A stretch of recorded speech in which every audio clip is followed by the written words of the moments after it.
Jude Kirton-Darling, new Labour MEP for the North East. A bit of background then about you. Where have you come from taking up this job as you will be in July? Yeah, I'm originally from Middlesbrough, which is a spectacular place in the northeast, and with a proud tradition. And I've worked for the last 15 years in the trade union movement on industrial policy, employment rights, trying to push forward good jobs across Europe. So before being elected, I was Confederal Secretary of the European Trade Union Confederation. And are those some of the areas you're hoping to focus on in this jobs? Areas like jobs and kind of employment rights, are those your kind of key areas of interest, or where are you thinking you might focus your energy as an MEP? Well, I think our top priority at the moment, and particularly as a North East MEP, has to be about employment. It has to be about jobs. We're the only region in the UK which has unemployment rates which are still rising. We have a catastrophic level of youth unemployment across the North East.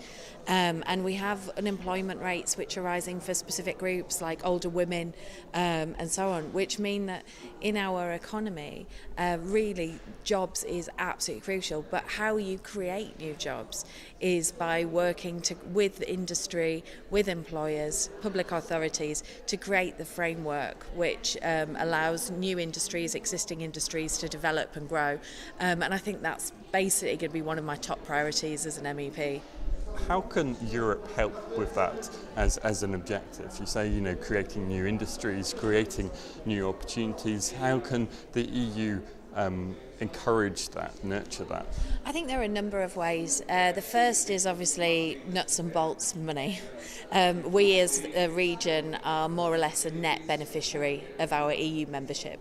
When you put together the public money that we get through European social, regional funds, research funds, together with the foreign direct investment that channels into the region, we actually are heavily dependent as a regional economy on EU membership. So there's a financial dimension which is about investment. That investment is coming because we're members of the EU, and it's at a time when Westminster is stripping money away from the North East. We can see that in council budgets and so on.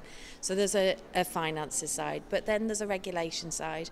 Regulation from the European level actually is supporting the development of our industries in the North East. If you look at regulation around electric mobility, around the promotion of alternative forms of propulsion, and then you link that to what's going on around Nissan and the development of the Leaf and battery technologies, it's very clear that there's a link between what's done in this house in Brussels, creating the regulatory framework, and the promotion of local jobs in the North East. And to give the example of Nissan, that's about 27,000 jobs across the North East, but there are actually about 156,000 jobs across the North East which are directly dependent on our membership of the EU.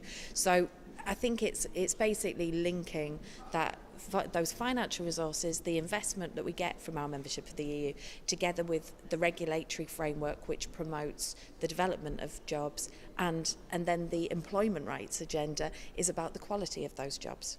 We want jobs for young and old people across the North East which allow people to have a decent standard of living, which allow good quality living and working conditions. That's crucial if we want an economy which flourishes in the future. And you're obviously very in favour of benefits of the European Union for the region. That's what you've kind of just been outlining.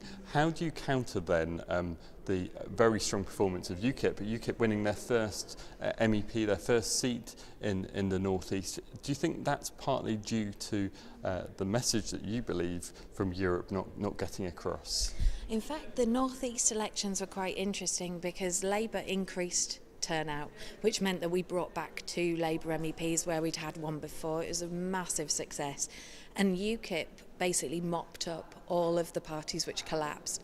So you've got to think that the last European elections, UKIP were within an inch of getting the third seat off the Lib Dems.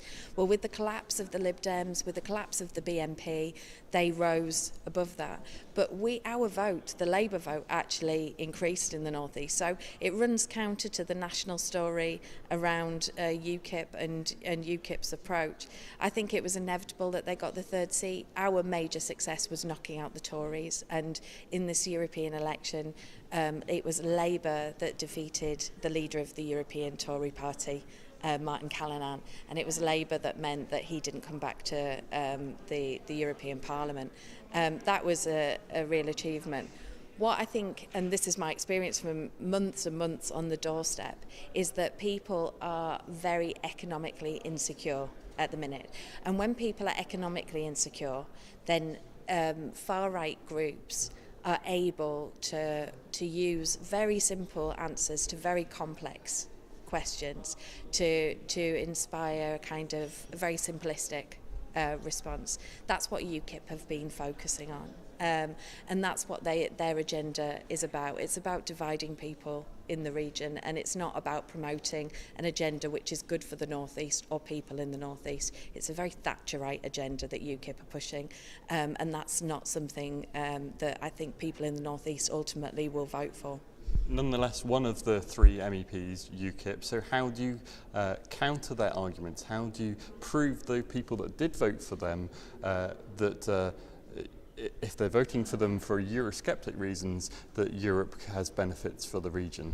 Well, I think we have to demonstrate the value of our European membership far more concretely. I think sometimes it's poorly represented in the media in general, and then alongside that it's very often abstractly presented. So it's presented in broad terms, but not in what is benefiting you in your life as a consumer, as a worker, as a pensioner. And we need to get that message across, and Paul and I intend to spend our next 5 years really trying to get that message across in the North East. We have a few ideas about how to do it, but lots of it will be about engaging as very local MEPs. We might be here during the parliamentary week, but we'll be out on doorsteps in our spare time, and that's how you reconnect with people, is by talking to them, listening, hearing what their concerns are, and trying to represent those concerns in this House.